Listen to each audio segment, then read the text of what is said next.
Dans cette vidéo, nous allons parler de géopolitique internationale. Et aujourd'hui, on va s'appesantir sur le massacre qui a eu lieu dans la capitale russe il y a 48 heures et qui a coûté la vie à 133 personnes selon les estimations de l'heure et plusieurs centaines de blessés. Le bilan pourrait y encore s'alourdir. Sauf qu'on ne va pas commencer par essayer de désigner le coupable. Est-ce que ce sont les Ukrainiens, les Russes eux-mêmes ou les services secrets européens, américains? Non. Avant d'essayer de réfléchir sur qui pourrait y avoir commis ce massacre qui est revendiqué de manière officielle par l'État islamique, nous allons plutôt poser une question aux dirigeants occidentaux, aux dirigeants américains. Et pour poser la question, on va prendre une autre actualité internationale qui accourt depuis plusieurs mois déjà, depuis le 7 octobre, le génocide qui est commis actuellement par le gouvernement israélien contre les Palestiniens du Hamas. Parce que oui, c'est un génocide d'une barbarie sans nom. Je concède que le Hamas est une organisation terroriste, c'est clair. Il tue, il massacre sans vergogne. Et Israël également, Netanyahou et sa bande sont un gouvernement de terroristes. Je le dis, je l'affirme, je l'assume parce que c'est un fait. Ils commettent un génocide, ils tuent des femmes, des enfants, des handicapés sous prétexte que ils sont en train de de régler la question du terrorisme, ce qui ne sera évidemment jamais réglé, dont les principales victimes sont en fait ceux qui n'ont rien à voir avec l'attentat du 7 octobre, des handicapés, des vieux, des femmes, des invalides, des infirmes, même les morts. Les bombes tirent même sur les tombes et les terres des morts, dont on tue, le massacre est tel qu'on tue même des morts. Mais on a entendu malgré tout cela, les gens nous dirent en Allemagne, en France, en Espagne, aux États-Unis que non, Israël a le droit de se défendre. En gros, on n'a pas la même sensibilité quand ce sont, enfin, c'est ce qu'ils vous disent. Oui, ça nous fait mal, mais Israël a le droit de se défendre, en oubliant qu'à partir de l'instant où quelqu'un vous dit mais, tout ce qu'il a dit avant n'a plus la même solidité. On tue des femmes, des infirmes, etc. On tue 30 000 personnes, parmi lesquelles une bonne dizaine de milliers d'enfants. Mais au nom de la défense d'Israël, parce qu'on a massacré, parce qu'on a tué 1 millier de personnes chez eux, bon, ils peuvent avoir exterminé 30 000 personnes et ça ne suffit toujours pas pour réparer le préjudice des précieuses vies israéliennes qui ont été prises dans le gouvernement terroriste de Netanyahou opère donc comme ça et on nous dit qu'Israël a le droit de se défendre. Soit, maintenant je pose la question. Quant à l'auteur des massacres de Moscou, supposons que, parce que c'est dans l'univers des possibles, moi je ne me fais pas manipuler par des gens qui, pour décrédibiliser les hypothèses que vous énoncez, vous parlent de théorie du complot. Non, quand il y a un massacre, on met plusieurs éléments sur la table et on procède par élimination. Et actuellement, parmi les éléments qui sont sur la table, j'accepte tout. Il y a la probabilité que ce soit les Russes eux-mêmes qui ont organisé ce massacre. On ne sait pas pourquoi. Je n'y crois pas, mais je dis bien, j'accepte tout. Il y a cette probabilité-là. Il y a la probabilité que ce soit les services secrets américains, comme ils ont fait avec le gazoduc Nord Stream, et après ils ont accusé les Russes. Il y a la probabilité que ce soit des Ukrainiens, des services secrets ukrainiens aidés par leurs partenaires. Et il y a la probabilité que ce soit évidemment aussi l'organisation État islamique, dont toutes les hypothèses sont sur la table et toutes les hypothèses se valent. Quand on n'a pas encore opéré la moindre analyse, on procède donc petit à petit par élimination. Qu'on y croit ou pas, on procède par élimination sur la base des factualités. Quels sont les éléments qui vont dans un sens et ainsi de suite. On ne refute pas un élément parce qu'il ne nous plaît pas et on n'accepte pas un élément parce qu'il cadre mieux avec ce que nous avons envie de défendre, même si dans les faits cet élément est faux. Donc si ce sont les Ukrainiens qui ont commis les attentats de Moscou d'il y a un jour et demi ou 2 jours, est-ce que Vladimir Poutine peut aussi maintenant bombarder Kiev en disant la Russie a le droit de se défendre? Est-ce que vous allez accepter cet argument-là? Est-ce que vous allez le digérer? Je pose la question non pas parce que je souhaite que Poutine fasse cela, parce que ce n'est pas le but. Quand on fait des suggestions sur les négociations de paix entre la Russie et l'Ukraine, ceux qui vous disent que Poutine ne veut pas les négociations de paix sont les premiers à vous dire que non, c'est impossible, il faut livrer davantage d'armes, il faut davantage, évoquer l'éventualité d'envoyer des troupes au sol plutôt que de persister à procéder par ce par quoi toute guerre finit par prendre fin, à savoir les négociations. Donc, Je ne suis pas dans l'optique de me dire que Poutine doit faire cela. Je suis plutôt en train de dire, ceux qui disent donc qu'Israël a le droit de se défendre, est-ce qu'ils sont prêts maintenant à cautionner que la Russie a le droit de se défendre et de bombarder l'Ukraine et de massacrer aussi, comme on a tué 133 personnes, et de massacrer 1500 Ukrainiens, civils, femmes, enfants, sans distinction, soi-disant qu'on essaye de buter les terroristes qui se sont réfugiés quelque part à Moscou. Ils ont procédé par élimination, ils ont procédé méthodiquement en Russie. On a débusqué, on a traqué justement les potentiels assaillants, on les a attrapés et voilà, on les cuisine. Israël aurait pu procéder comme ça, s'infiltrer en dos à Gaza, essayer de faire des opérations ciblées. Voilà, si on veut tuer les auteurs d'un attentat, on essaye de mener des frappes ciblées dans des zones, dans des petites zones distinctes où on sait que bon, il y a maximum deux, trois individus, parmi lesquels, voilà, justement, 90% de probabilité que ce soit eux les auteurs du massacre. Et tant que bon, ils sont dans la foule, ils sont où il y a des gens, on ne court pas après la vengeance. On ne dit pas comme je vais les tuer aujourd'hui, je prends sur moi de tuer les 1000 personnes, femmes et enfants qui les entourent, plutôt que d'attendre dans 10, 20, 30 jours où il pourra se retrouver isolé et où je pourrais le tuer tout seul et épargner la vie des milliers d'innocents. Non, Israël n'a pas procédé comme ça. Avec le soutien des Occidentaux, ils ont accepté que on pouvait massacrer des gens comme ça au nom de la défense. Maintenant, si l'Ukraine, parce qu'on a eu beaucoup de mensonges qui se sont avérés par la suite, on a eu beaucoup de choses avec lesquelles on nous a bassinés, qui se sont avérées par la suite, où on s'est rendu compte que bon, au départ c'était un mensonge. Je ne veux pas revenir sur l'Irak ou sur le gazoduc Nord Stream. Je veux dire même le dernier des idiots, c'est maintenant que ce sont les Américains qui ont saboté le gazoduc Nord Stream pour empêcher justement le lien commercial entre l'Allemagne et la Russie et vendre à l'Allemagne leur gaz naturel liquéfié pour rendre l'Allemagne encore plus dépendante de Washington qu'elle ne l'est de toute façon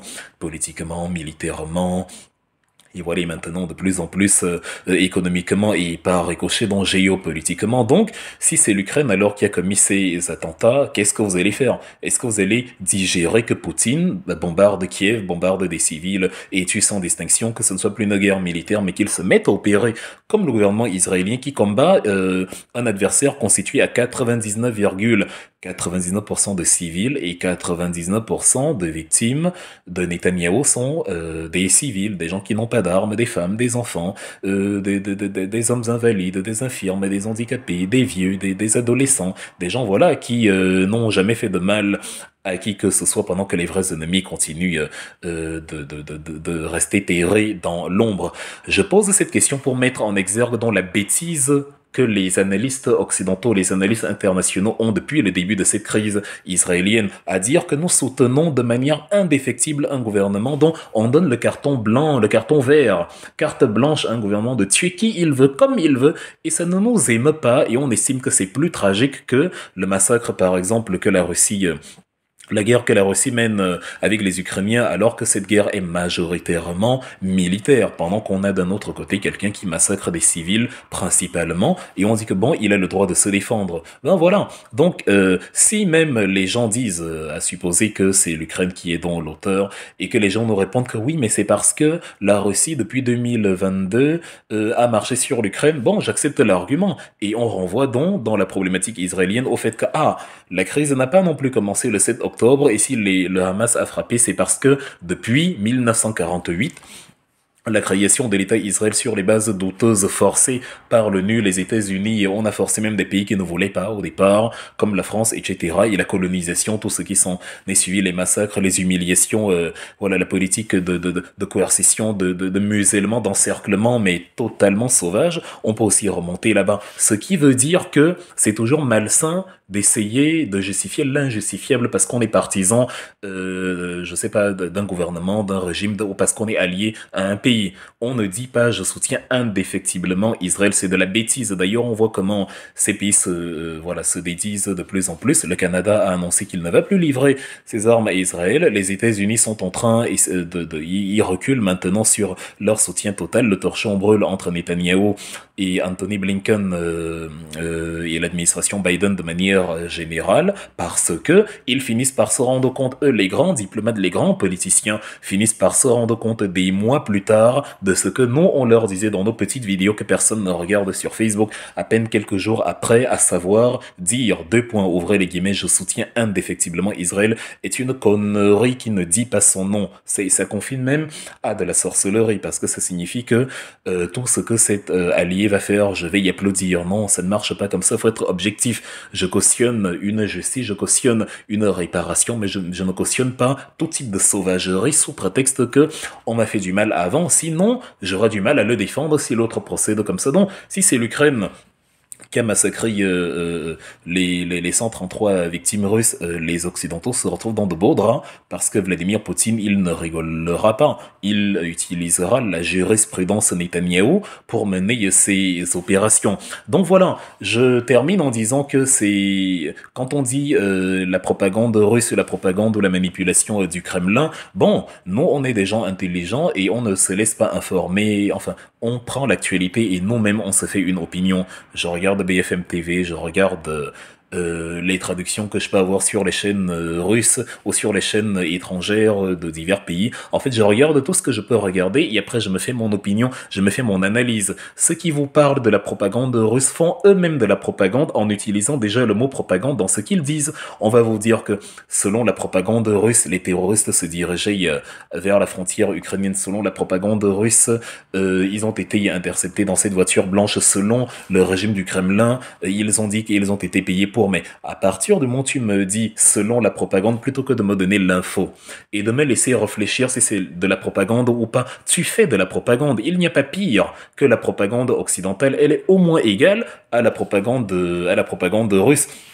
J'ai parlé du gazoduc Nord Stream, j'ai parlé de l'Irak, j'ai parlé, prenons sur les questions du Covid, les masques ne servent à rien, il faut boire le café ici, on enferme des gens pendant 2 ans chez eux, coco confinement, en vous expliquant que c'est la pire maladie de tous les temps et ça fait que si vous sortez de chez vous, oh là là, la terre entière va mourir. On fait des vaccins, on dit qu'ils sont efficaces à 100%, à finalement à 82%, à finalement à 88%, à finalement machin, et ceux qui font les vaccins, pour certains, se retrouvent avec de gros effets secondaires, mais le vaccin était imposé au point où vous ne pourriez pas travailler, vous ne pouviez pas. En fait, on instaurait un régime de coercition, un régime répressif absolu dans des États dits démocratiques, et tout est fini, tout est passé. En fait, ils ont oublié qu'ils ont fait ça. En France, vous avez le 49.3 utilisé à outrance, imposé tous azimuts contre les manifestations que nous voyons à la télévision, des manifestations monstrueuses que les Français font à la télévision, etc. Mais on vous parle de propagande russe. Non, nous voyons tout ça et on sait là où nous allons nous-mêmes juger que c'est de la propagande. Nous prenons chaque info à chaud, nous l'analysons froidement et nous aboutissons à nos propres conclusions. Donc je vais moi-même réfléchir pour voir si il y a des éléments qui montrent que c'est l'État islamique, s'il y a des éléments qui montrent que ça peut être Kiev, s'il y a des éléments qui montrent que ça peut être les Américains. Je ne veux pas qu'on me dise à l'avance que selon la propagande russe, Poutine crée un narratif qui dit que ce sont les Ukrainiens. Mais évidemment que ça peut être les Ukrainiens, évidemment. Je veux dire, dès les premiers instants, j'ai regardé sur les chaînes européennes, dès les premiers instants de l'attentat, il y avait marqué en filigrane, ça passait, voilà, ça défilait en bas de l'image, on disait Kiev accuse Moscou. Et les premiers analystes sur les chaînes, notamment françaises, vous disaient que voilà, Poutine, évidemment, il peut très bien avoir orchestré quelque chose comme ça pour justement utiliser ça pour aller bombarder Kiev. C'était les conclusions immédiates des gens qui n'avaient encore aucune information, qui n'avaient pas encore la moindre information sur l'épicentre du conflit. Il y avait marqué Kiev, le régime Kiev accuse Moscou,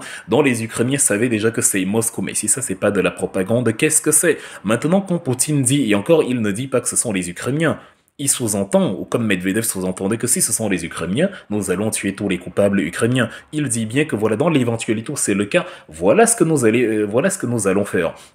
Mais on a à côté des gens qui affirment, Kiev accuse Moscou, et maintenant, plus tard, quand l'État islamique se signale, on dit, ah bien finalement, c'est l'État islamique. En fait, ils ont fait volte-face comme ça, sans, pourtant, Poutine, lui, il a attendu. Ils ont fait volte-face sans se souvenir que dès le départ, ils avaient accusé Moscou de s'être attaqué lui-même, comme ils ont accusé Moscou d'avoir saboté son propre gazoduc, dont Poutine est tellement idiot qu'il sabote ses infrastructures qui pourraient lui rapporter de l'argent, le gaz dont l'Allemagne dépend. La Russie fabrique un gazoduc qui lui a coûté des millions, des milliards, et finalement elle le détruit à nouveau. La Russie, voilà, organise ses élections, tout se passe bien, son opération en Ukraine est en train de fonctionner, elle a récupéré une grande partie des territoires à l'est du pays. Et bon, comme ça, par passe-temps, Poutine décide de massacrer 133 de ses compatriotes, alors que tout le monde célèbre sa réélection et tout le tralala. Et on nous vend ça comme étant justement un élément potentiellement crédible, pendant que les Russes seraient des propagandistes, dont il faut se méfier. Les soi-disant analystes internationaux que nous voyons à la télévision aux États-Unis, en Allemagne, en Espagne, en France, et qui passent le temps à raconter des choses qui n'ont ni queue ni tête et dont eux-mêmes n'ont pas la moindre idée, doivent être les premiers à se méfier de ce qui sort de leur bouche, parce que ça peut se retourner contre eux. Vous avez peut-être oublié, non, on n'a pas oublié les mensonges du Covid. Les prétextes idiots utilisés pour enfermer une population au point où la grippe était finie. Vous mourrez même heurté par une voiture, on dit vous êtes mort de Covid. Vous avez eu une grippe, ah c'est le Covid. Vous avez une fièvre, c'est le Covid. On a transformé le Covid comme étant la maladie la plus létale au monde. On vous a obligé à vous vacciner pour prendre le TGV pendant que les gens se bousculent dans le métro. Ils sont 10 fois plus nombreux dans le métro que dans le TGV. Mais là-bas, vous n'avez pas besoin de vaccin. En fait, des mesures idiotes sans queue ni tête, mais pour lesquelles on vous a retiré vos libertés, notamment en France. Et là, on ne parle pas d'État coercitif, on ne parle pas de dictature, on ne parle pas de totalitarisme. Le 49, on ne parle pas de ça, et etc. Donc voilà, le référendum en Crimée a été organisé par Poutine. On dit que bon, c'était pas légal, c'est pas reconnu. J'aimerais bien qu'il y ait un référendum en France ou ou aux États-Unis ou voilà dans ces pays qui se disent démocratiques, quand bien même ce serait mal organisé, j'aimerais bien qu'il y ait le même type de faux référendum qu'il y a aux États-Unis, ou en France, ou en Allemagne, qu'il y ait le même type de référendum pour voir un peu qu'est-ce que les gens pensent des décisions de ces pays-là. Qu'il y ait un peu des référendums comme en Suisse, encore la Suisse n'a pas de gouvernement, les Suisses se gouvernent eux-mêmes, mais que ces pays dits démocratiques organisent leur référendum où la population est amenée à se prononcer sur les décisions du régime, qu'on en rigole un peu. Ce serait intéressant. Donc, voilà ce que j'avais à dire sur la question. Nous allons nous forger notre propre idée, donc, et nous n'allons pas céder à une quelconque propagande de gens qui nous vendent une propagande lointaine, alors que nous vivons nous-mêmes au beau milieu de leur propagande. Nous allons construire la vérité qui pour nous obéit à la logique, et non la vérité qui pour nous est décidée par des gens qui croient que nous nous asseyons devant la télé pour que d'autres nous disent l'opinion que nous devrions avoir.